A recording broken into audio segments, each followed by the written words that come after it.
當你開心，我可以同你一齊笑。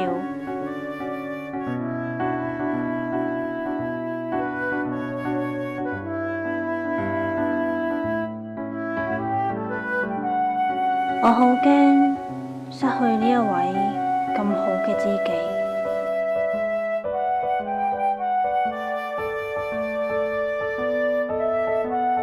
我同你嘅之間，你唔問，我唔講，就停留響呢一個距離。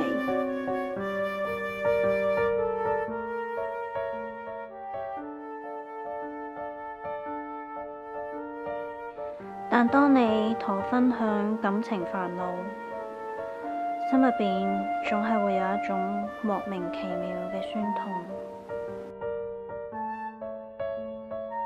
當你唔開心，我個心其實都好難受。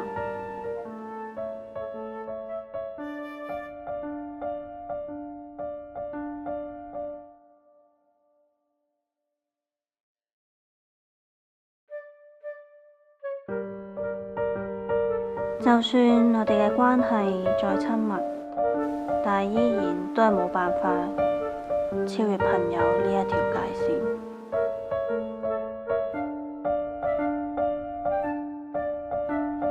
我唔想冇咗呢一段幸福啊！就算我哋從來都冇拍過拖，一直以嚟都係好朋友。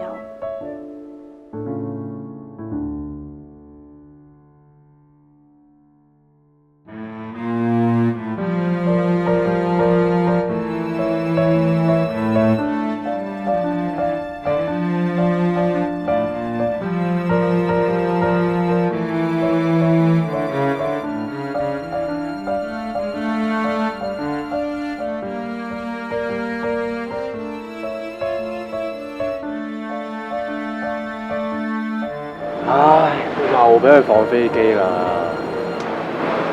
如果諗住帶佢去睇摩天輪㗎嘛，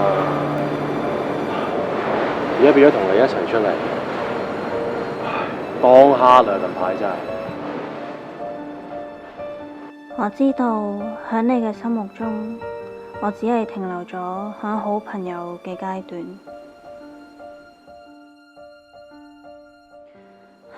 但係點解喺現實之中，你身邊嗰一個永遠都唔係我？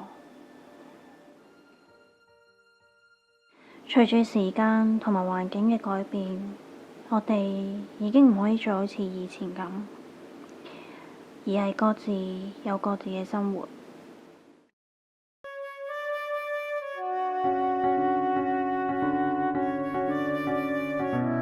我唯有繼續扮演一個我唔情願去扮演嘅知己。